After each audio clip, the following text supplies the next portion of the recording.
Hello, everybody, and welcome to PETV Presentations, Episode 4 of Season 1. Today, we have with us John Pugliano. John spent over 30 years studying and applying the habits of financially independent middle-class Americans. He encourages everyone to seek freedom by learning to live debt-free and practice 10 simple wealth-building principles. He served in the military as both an enlisted and an officer, and he had a successful corporate career as well. And he's a late bloomer in the entrepreneur. He started his first business at age 52. John has an MS in system management from the University of Southern California and a BS in environmental science and engineering from Penn State. He's the host of the popular personal finance podcast called Wealthsteading Podcast. He's the founder and money manager at Investable Wealth, LLC. John and his wife, Cheryl, are parents of 6 children. I've gotten to meet John personally and at a couple of Jack Spirko's The Survival Podcast workshops. He's a great guy, and I'm very excited to have him with us today. Welcome, John.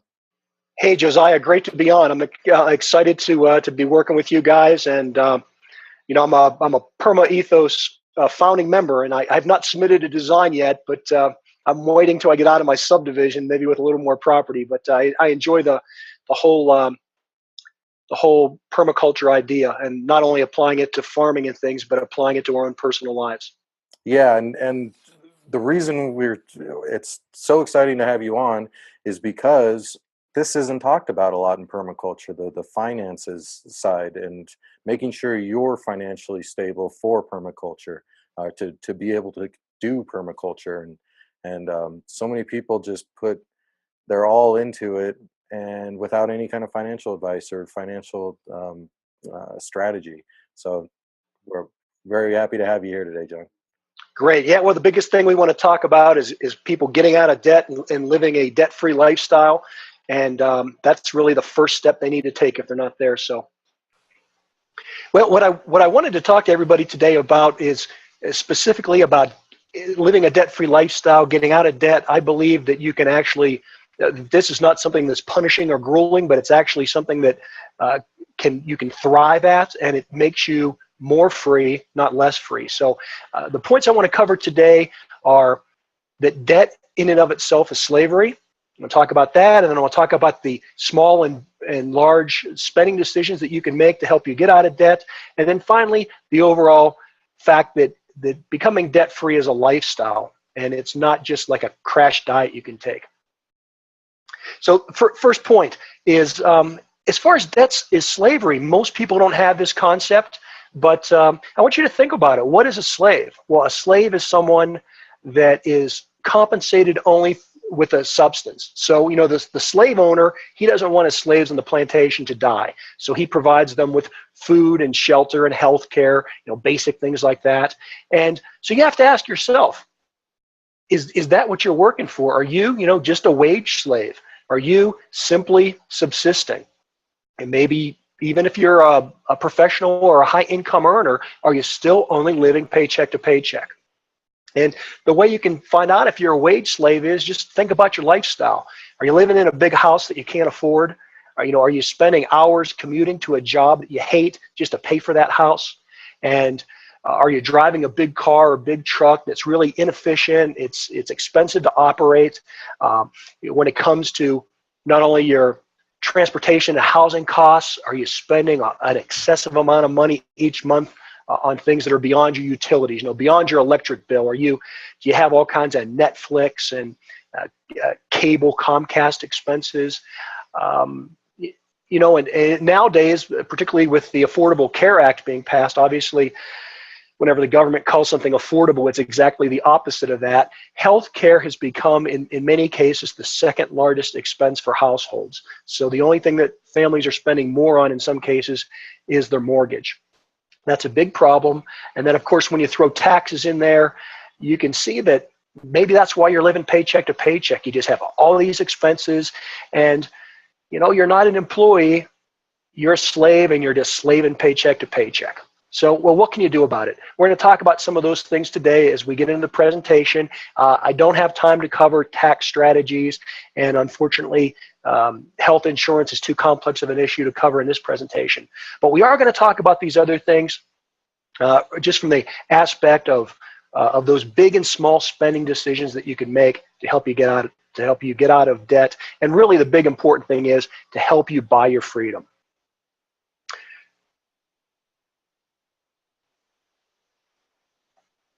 Josiah, this is the debt is evil slide. Debt is not evil.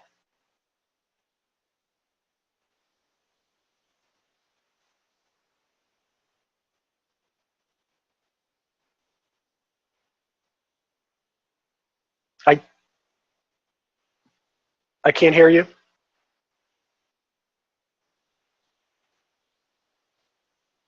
Sorry about that. All right. No problem. So I didn't interrupt you. Let's see. I'm going to just check the video here real quick. You can just cut and paste that in. That's great. Yeah. Let's see. Yep, debt is not evil. Perfect. Oh, debt is not. Not that you should avoid it at all costs. Okay, so debt is not evil is the. So we need you to go through that slide. Okay. And can I just start from here? Or do we need to screw something up? Okay. So the first thing I want to point out is that I don't believe that debt is evil.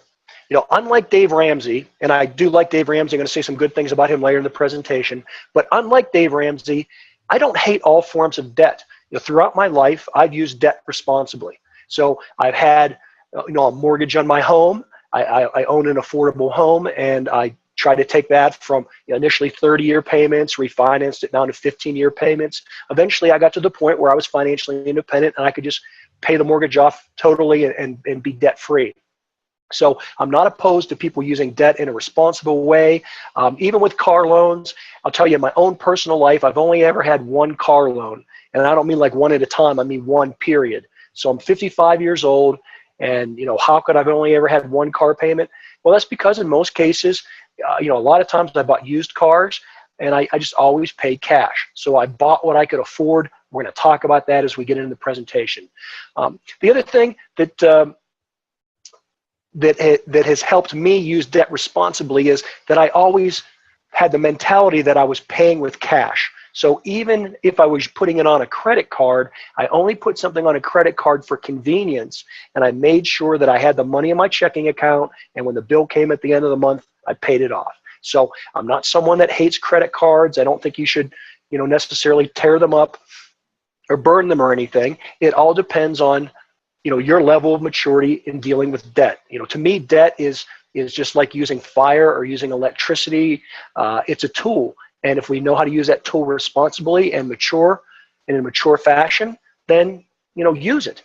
On the other hand, if you're a debtaholic, just like you would be if you were a gambling holic or someone addicted to alcohol, well, then you can't use it responsibly. So you need to make your own judgments. But I don't believe that debt in and of itself is evil. I think that debt can make maybe you evil. And, there's an old saying about money, that money doesn't change your character, money reveals your character. So don't think of debt as bad, just use it responsibly. The other thing about debt is that it enables bad behavior. So there's a saying about money that money doesn't affect your character, it reveals your character. So debt is the same way. If you have poor spending practices, debt is just going to make that worse. It doesn't. I don't think it's the culprit. It's just the leverage that makes things even worse for you.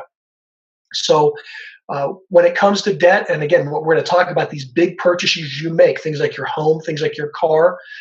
You want to own a productive home. We're going to talk a little bit about that. You're going to want to try and pay cash for things. Even if you're using it on a credit card, you're only using that credit card when you have the cash in the bank to pay it off. So the big thing that I really want to stress here is that you need to avoid peer pressure. There's a lot of things out there that you want, but you really don't need. And you want them maybe because your friend has them or your neighbor has them. And it's just like when you're a young kid in school and you succumb to peer pressure and maybe pick up some bad habits as a teenager.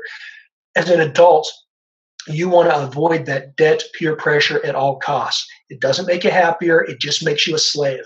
And, Jack Spirko has a saying about when people fail to do things that make them money, he asks them, why do you hate money? And you may hear me use that phrase or version of that phrase as we do this presentation, but I'm going to say, why do you hate freedom? You have to ask yourself, do you want people to admire you because you drive a nice car, or do you really want to have true freedom? And maybe that means you drive an old car, but you're able to do the things you want to do. That's what avoiding debt is all about.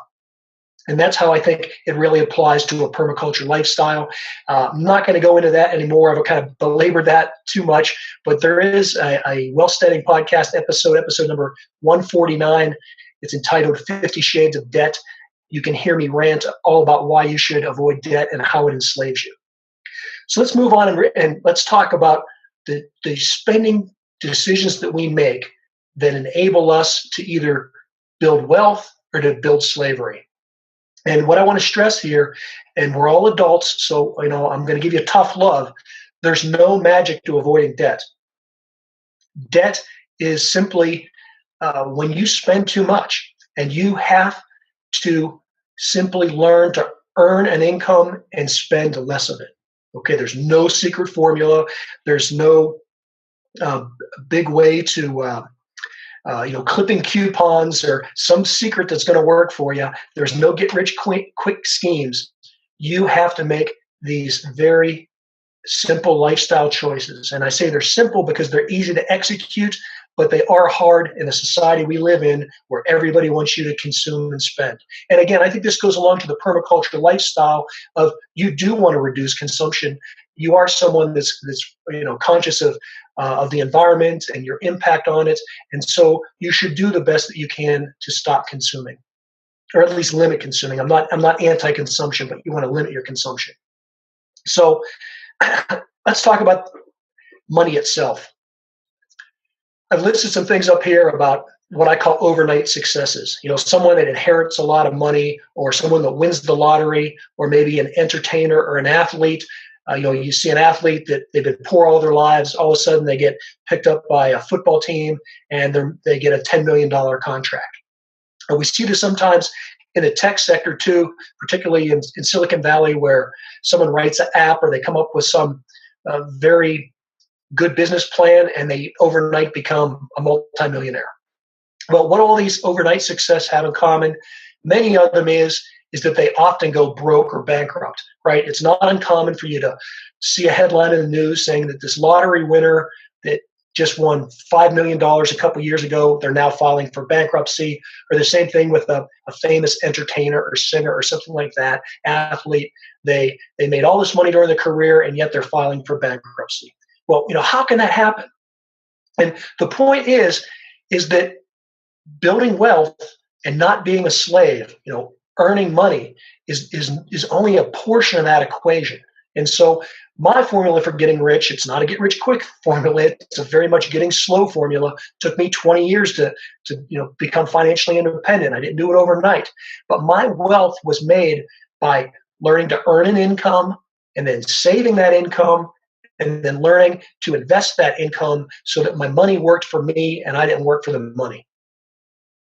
And that's a very good equation. It's very simple. It's the way you're going to build your wealth. But what you have to remember is, particularly if you're in those early stages or you're burdened by debt right now, is that the most important part of that equation is the saving. And that's where I want to go back to someone that's an overnight success or someone that wins the lottery.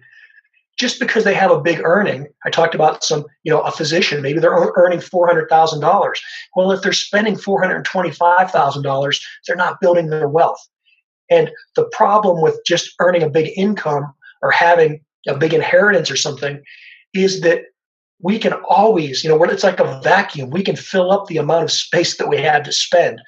As humans, there's never a lack of things that we're going to want.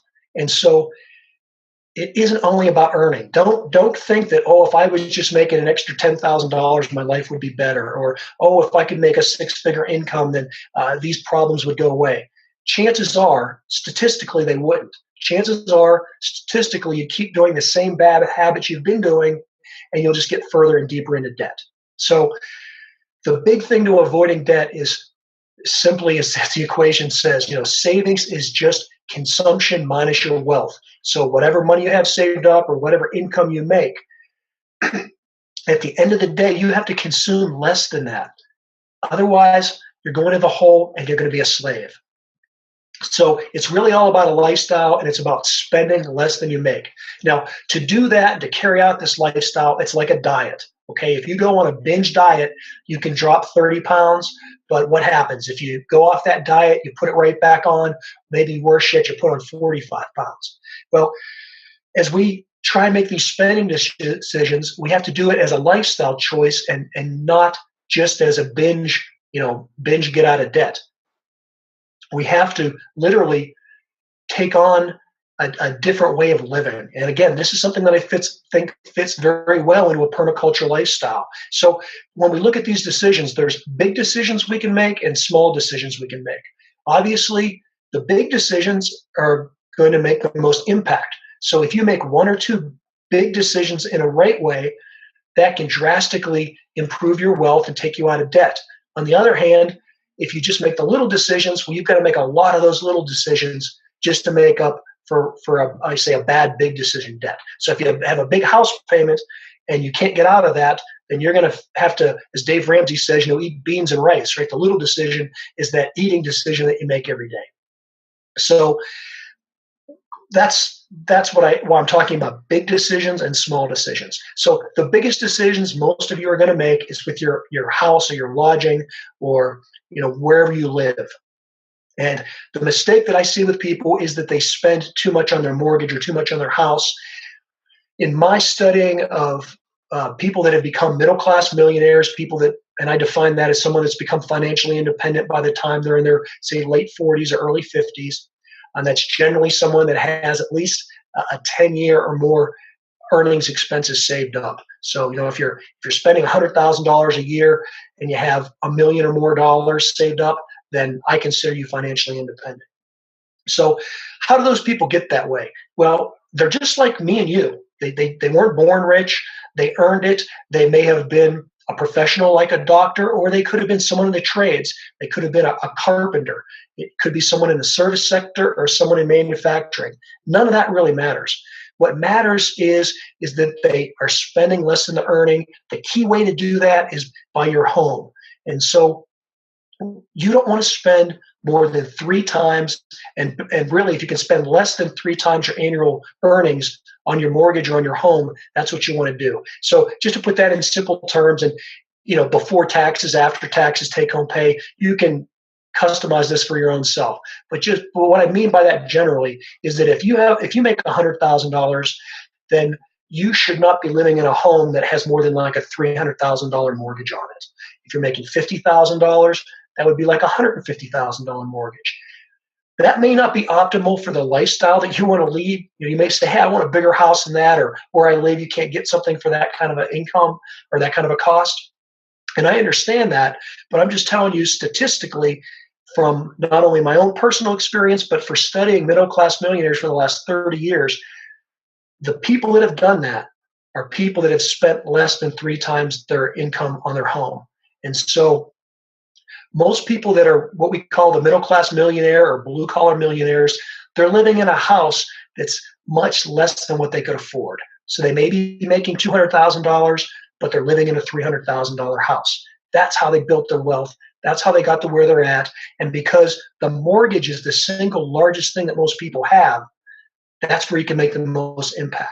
So when you think about buying your home, obviously the best thing you could do, particularly from a permaculture standpoint, is have a homestead. And what's a homestead? Well, a homestead is someplace that not only do you live there, it not only provides you shelter, but it's also providing you some type of subsistence. So you're raising animals, you have bees, you have fruit trees and nut trees and vegetables, all those kind of things.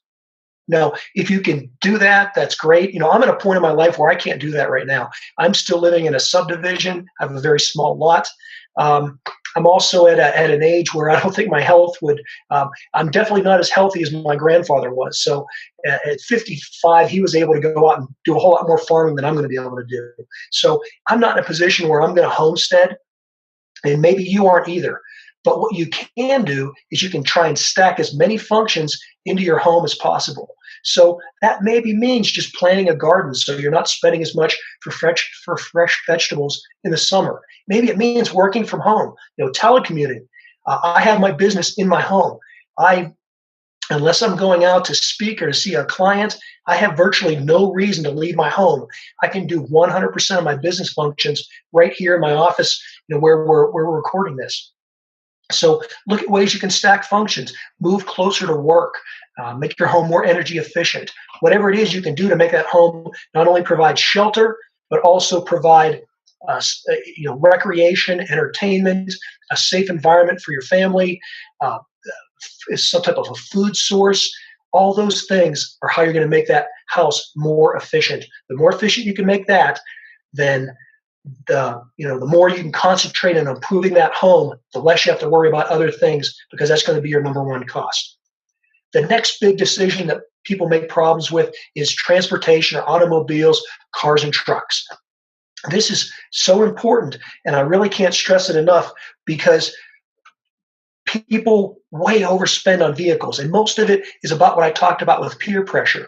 When you see someone that's driving a really nice luxury car or a really big truck, and so it doesn't have to be all about luxury. You may own this truck that you really like, and it helps you maybe with your business, or it helps you with some of your permaculture functions, but maybe you'd have been better off just going out and renting a truck or borrowing a truck for those few times when you needed it. And the rest of the time, drive something that's more affordable or gets better gas mileage, or something that's less expensive to maintain. This vehicle is probably going to be your second largest expense, other than perhaps healthcare. And as I said, we're not going to go there in this presentation. So look at what you're doing with transportation. Avoid peer pressure. Don't own that car just because you want the admiration of somebody else. And that's really, if you get down to it, that's really why a lot of people drive what they do. So avoid that. Focus on what's affordable, what's practical.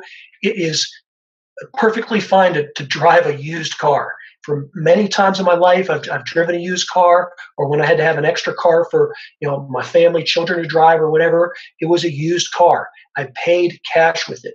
I would really encourage you, next time you're making a vehicle purchase, do everything you can to purchase it with cash. And even if there may be some good there may be some good deals that you can get on, no money down financing, or maybe you can even get a very inexpensive lease. Remember, I don't hate debt.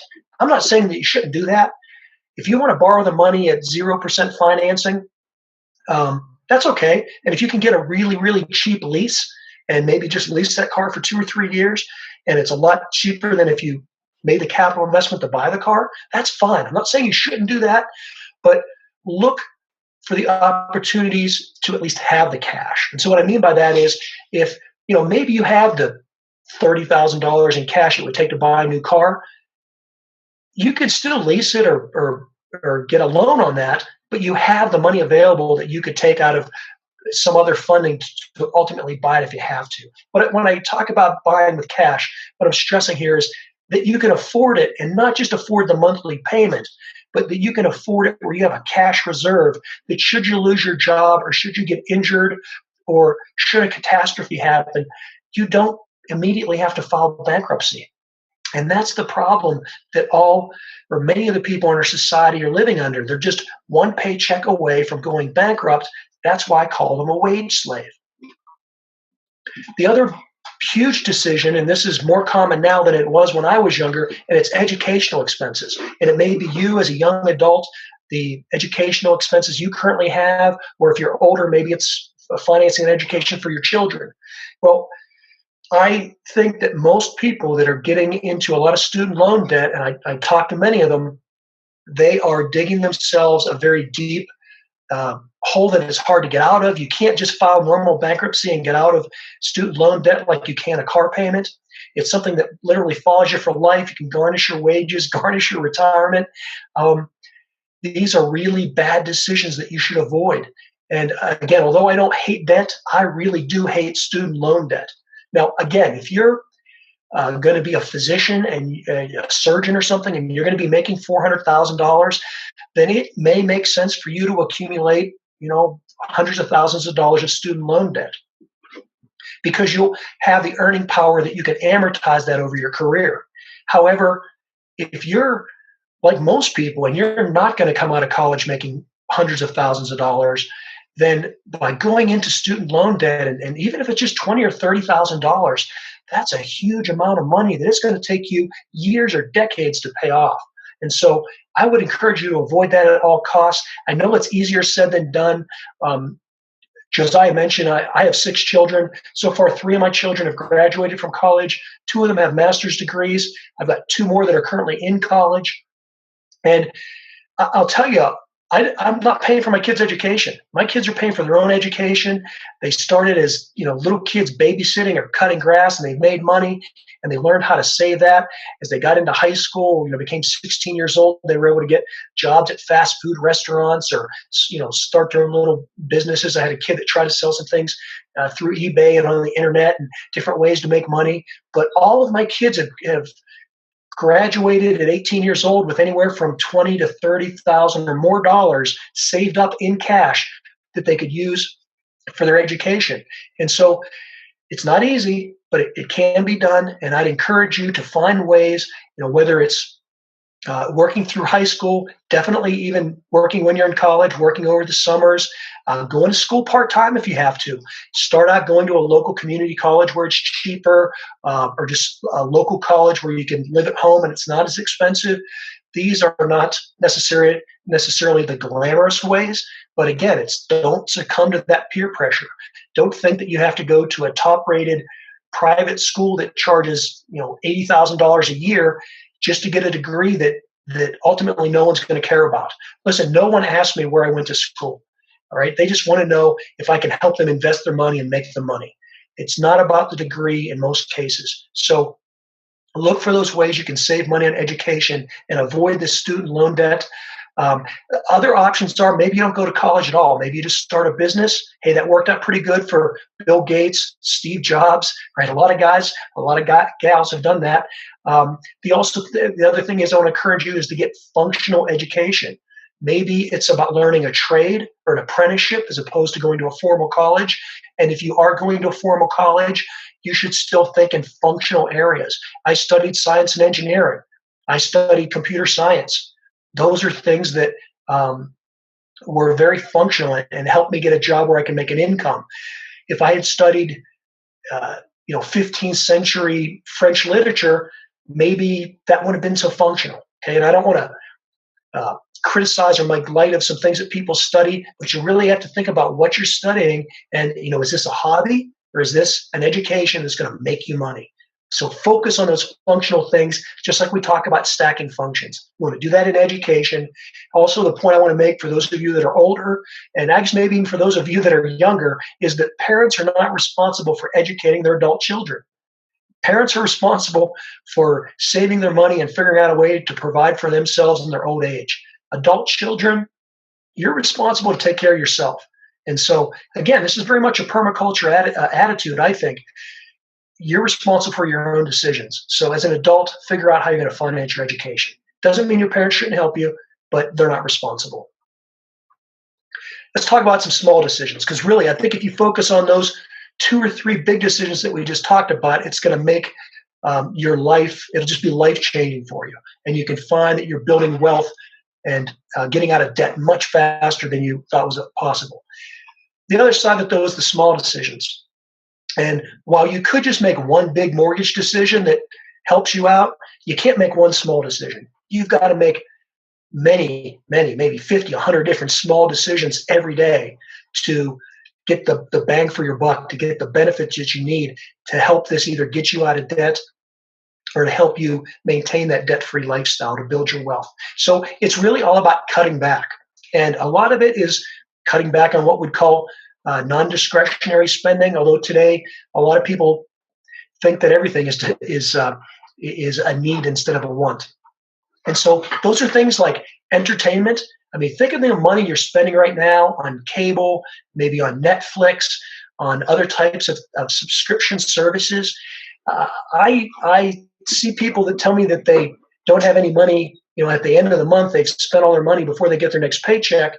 And when we look at their finances, we see that, their cable bill and their Netflix and, just those kind of their cell phone bill, you add those up, and that's half as much as their mortgage, or it's as much as their car payment.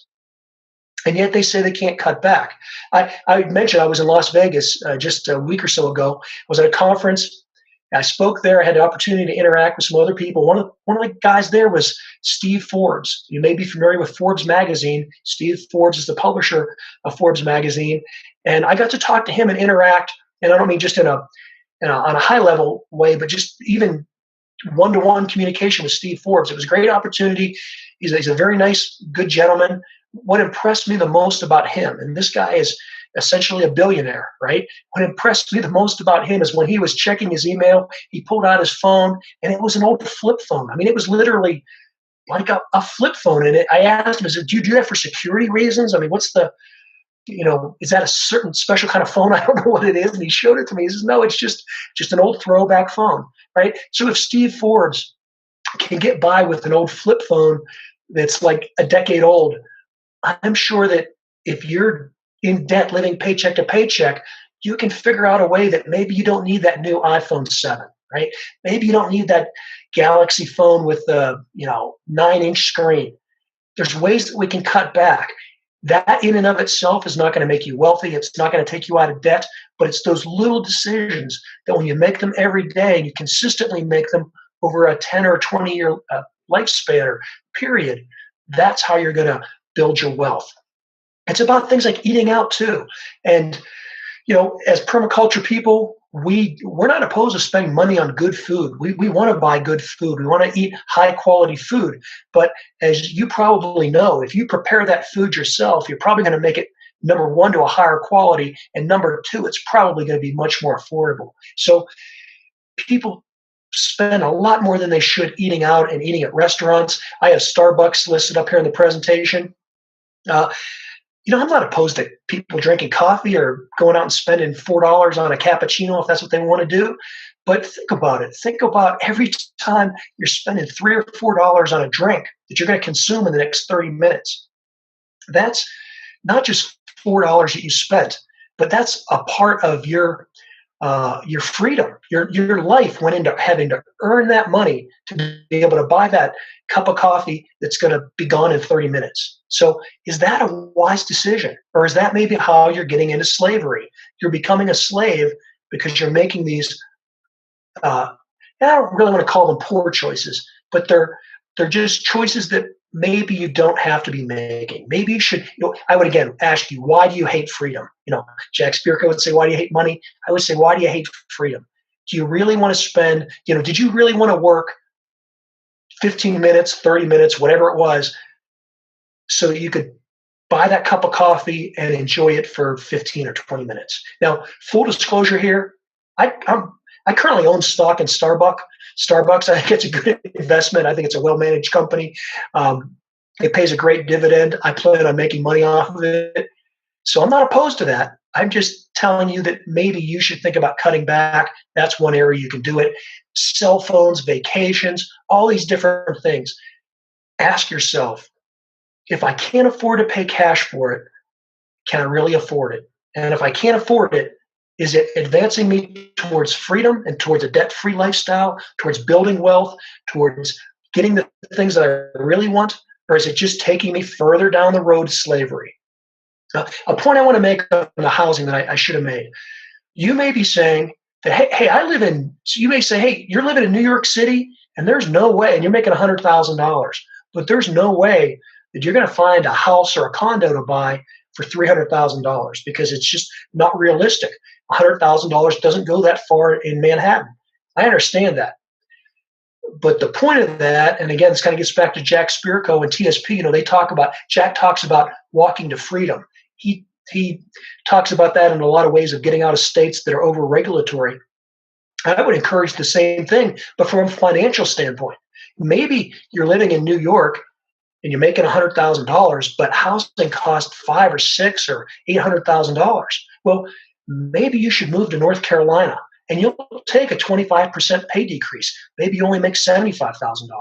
But at the same time, maybe you can get into a really nice house with a little bit of property and it's only going to cost you $250,000. So think about walking towards freedom, not only in terms of getting out of government oppression and regulation to make you more free, but also to make you more financially independent. So think of that on that. I meant to make that point when we talked about housing. You really want to do your best to stay in the spending more than 3 times what you earn on housing. So as far as this slide goes up there, those small decisions, you're going to have to make a lot of them to make a big impact, but you're never going to plug the holes in that bucket that your money's pouring out of unless you have to plug up those holes. If you want to hold and maintain your cash, you need to plug up those holes, and then you'll see that your cash bucket will start building. Dave Ramsey talks about it in baby steps as to paying off debt. I want to talk about baby steps in terms of making smart, small decisions that put money into your pocket instead of taking money out.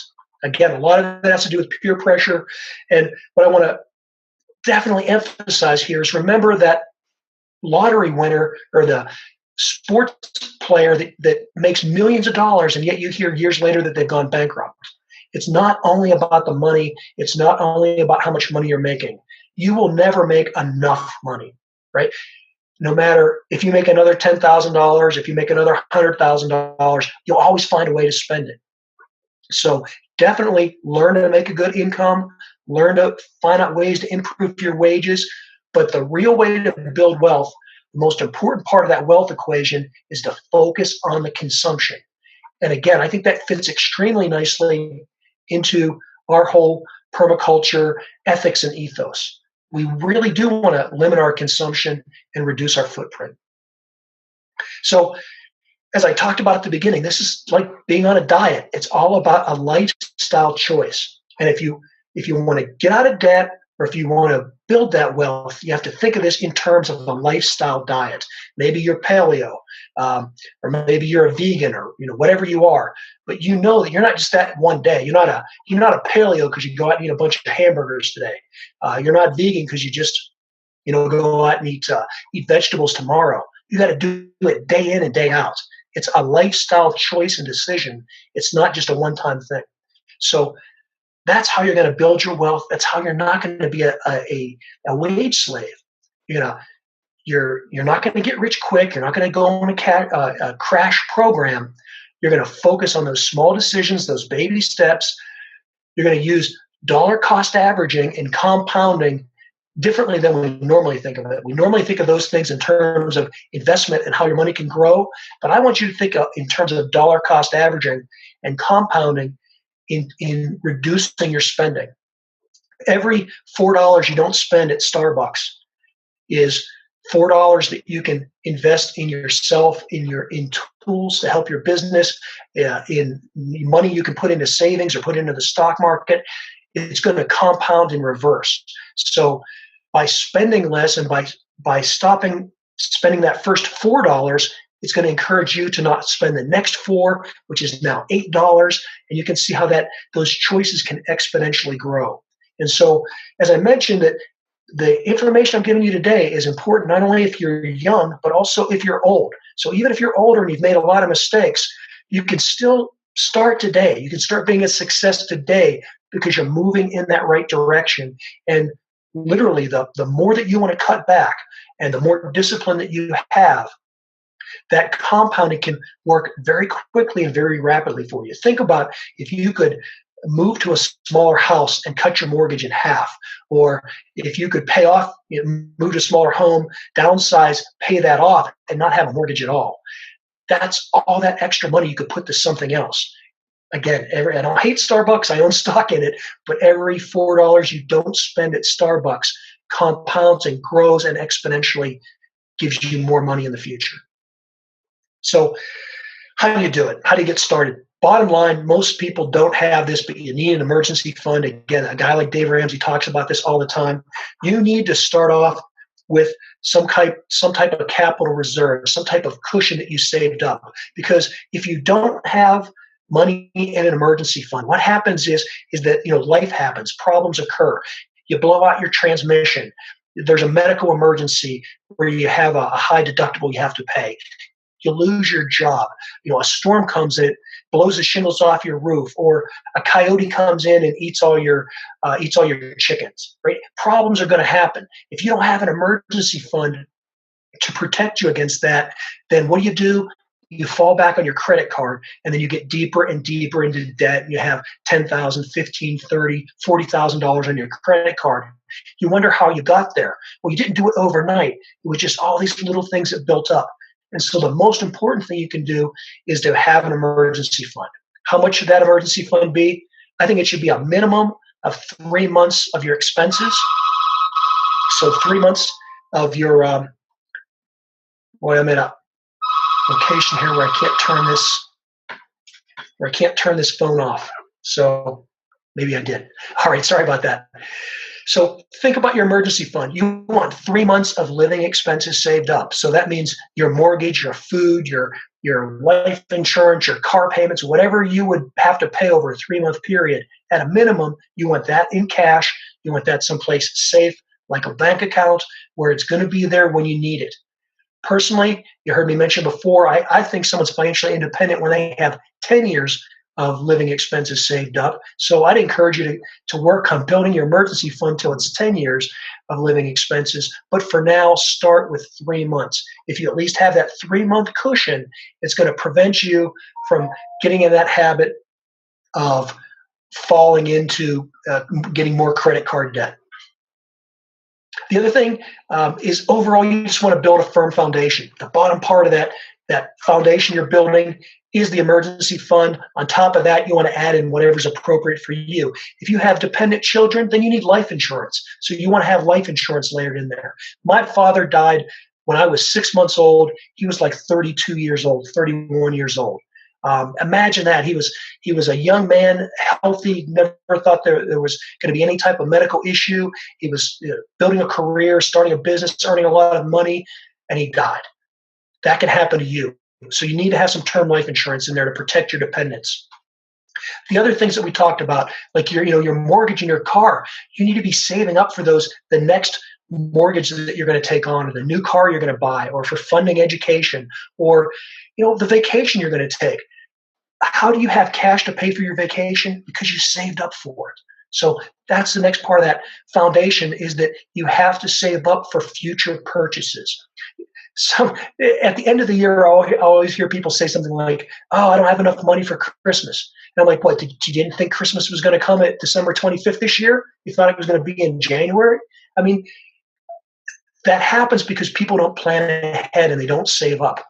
If you do these things we talk about, you avoid those purchases, you build your emergency fund to protect you in cases of when you have an unexpected cost, then you'll be able to put money away and save for that vacation. There's nothing wrong with taking a nice vacation or driving a nice car. The point is, you need to be able to afford it.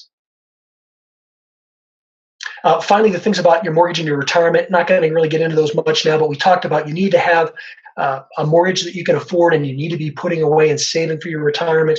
Remember, as an adult, you're responsible for your retirement, to take care of you when you're in old age. You're not responsible for educating your kids when they're adults. So it all comes down to these simple formulas. One of them is the earnings part, and I've been up till now telling you, hey, don't worry about that so much because you're never going to have enough money. But obviously, once you get to the point where you are a saver, you do have to earn an income. And many people in the permaculture ethos or permaculture lifestyle, they get opposed to profit, or they get opposed to earning money, or they apologize when they earn money. As Jack Spirko says, why do you hate money? And I say, why do you hate freedom? The only way you're going to have freedom is if you have money. That's just the way our economy works. A profit is not evil. A profit is not bad. That's how you fund further investment in your business or your skill. And excuse me. That's also how you fund your freedom. Your freedom is funded based on the profits you can generate. So when it comes to compensation, when it comes to whether it's a salary that you're paid by your employer, or the money you're paid by the hour, or the money you pay yourself because because you're an entrepreneur and you've started your own job. It all comes down to three things. This is something they don't teach you in school, and it's really important. Your income is based on the demand for the product or service you're providing, how long it took you to be able to train, to be able to deliver that product or service, and then the skill that you provide that service with. So kind of putting all this into understanding. There's a lot of demand for healthcare, right? So that's why doctors make a lot of money. There's a lot of demand for it. It takes a long time to go to medical school to train for it. And then the more skill you have, the more a doctor would be paid. So a brain surgeon or a heart surgeon that takes extra amount of skill over, say, a nurse practitioner, well, that surgeon is going to make more money. So apply that in your own life. Look at careers or businesses that you can start where there's a demand for the products and services. And since we live in such a complicated economy, there's virtually a demand for everything. Then focus on the training part of it. If you do have to train for 20 years to be good at it, are you going to get compensated accurately? Again, it kind of gets back to someone that studies ancient French literature. Yeah, maybe you have to train a long time to be an expert in that, but there's really no demand for it. So consider those things wisely when you're getting your education. Focus on the demand. Try and limit the time it takes you to develop the skill and the training to do that. And the way you do that is you focus on what you're good at. And you're unique. You're different than anybody else. So the talent and the ability that you can bring to something is where you should focus. Don't focus on learning coding just because you think that computer science people make a lot of money. Focus on coding because you're good at it. If you're not good at coding, maybe you're good at something else. Maybe you're good at making quilts. Well, can you make really expensive, nice quilts that people want to buy? I don't know. You got to figure that out. But that's how you earn your income. Finally, want to wrap up on this part of it too. And again, this gets back to the profit thing. Don't be afraid for making a profit on your farm or your homestead or whatever you're doing. The average income in America is about $50,000 per household. So look at where you are in relation to that $50,000. Are you above or below that? How can you enhance your freedom from that? And then if you want to make more than that, or I guess even if you want to make less, when it comes to your freedom, just break it down into a simple equation. Let's say that you want to make $100,000. Well, that's $275 every day for 365 days. If you can make $275 every day of the week, you're going to earn $100,000. Think about that. Can you make $275 a day by selling duck eggs, or by making quilts, or by truck farming vegetables, or by having an internet class that you teach people things on, or by providing another service or product? Whatever it is, it doesn't matter. Can you make $275 a day by doing that? If you can't, well, then you're not. It just, bottom line is, you're not going to make $100,000 a year. So work with that equation. Work with the realistic expectations that you have. Don't hate money. Learn how to make money. And if you say, well, hey, I can't sell enough duck eggs to make $275 a day, so I'm never going to make $100,000. That's not the case. Maybe you can't do it just with duck eggs. But remember, by having the ducks, they're putting fertility on your property. Maybe those ducks are fertilizing your vegetable garden. That's something you can sell. Maybe that is also fertilizing your fruit trees or your nut trees. So now you have a fruit or a nut product. Maybe you also have a lumber product you can sell. You're stacking functions. Just like we talk about permaculture and with the land, learn how to stack those functions in your everyday earning abilities and figure out how you can make that $275 a day. It's not that difficult. It's not easy, but it's not difficult. Don't hate money. The other thing is, and I really want to stress this, especially in terms of the income part, I talk to a lot of people that want to go out and start a homestead, or they want to start a business. And I say, well, have you ever homesteaded? Have you ever raised chickens? Do you know how to milk a cow? Can you slaughter a goat? Have you ever kept bees? No, they haven't done any of that. They've watched YouTube videos, but they've never done it. Well, probably not a good idea to go put your life savings into a homestead then, because the chance that you're going to fail is fairly high. Same thing with starting a business. Don't spend your life savings on making a business investment if you've never done anything, in that area. Say you make candles. Well, candles are great. It could be a good business for you, but don't spend $50,000 starting your candle business if you've never sold any candles. Spend $15, make a few candles, go out and sell them. If they sell, reinvest that back in your company. Grow it. Remember I talked about exponential growth and growth compounding for you? That's how, when you invest in yourself, that'll happen. But if you just immediately go out and make a bad decision, like taking on student loan debt when you don't have a good job prospect coming out of college, or investing in that real estate or the job or the company that you want to purchase when there's no sales to back it up, those are bad decisions. I talk about, making your homestead more productive by making it more energy efficient. Well, that may mean putting solar panels on your roof. But if it takes you 30 years or 25 years to pay back those solar panels, that's not a good investment, right? If you can pay that back in 5 years, 3 years, that's a great investment. That's when you want to put solar panels on. So look at the payback of these things and make sure that there is some type of a payback. The other thing I would say is, particularly those of you that are younger and want to start your own business or whatever, don't quit your day job. If you want to avoid student loan debt, then maybe that means you have to work, go to school part-time and work full-time, or go to school full-time and work part-time. If you're 40 years old and you're tired of working for the man, you want to start your own business, don't quit your day job. You have a mortgage to pay, you have rent to pay, you have maybe children you have to feed. Keep that day job, but you have to work in the evenings. You have to get up early in the morning before you go to work and start working on your own business. It's not easy. I guess I should say it's not complicated, and it's not easy, but it is simple in the fact that hard work will pay off for you. So don't make these stupid mistakes that I see people make.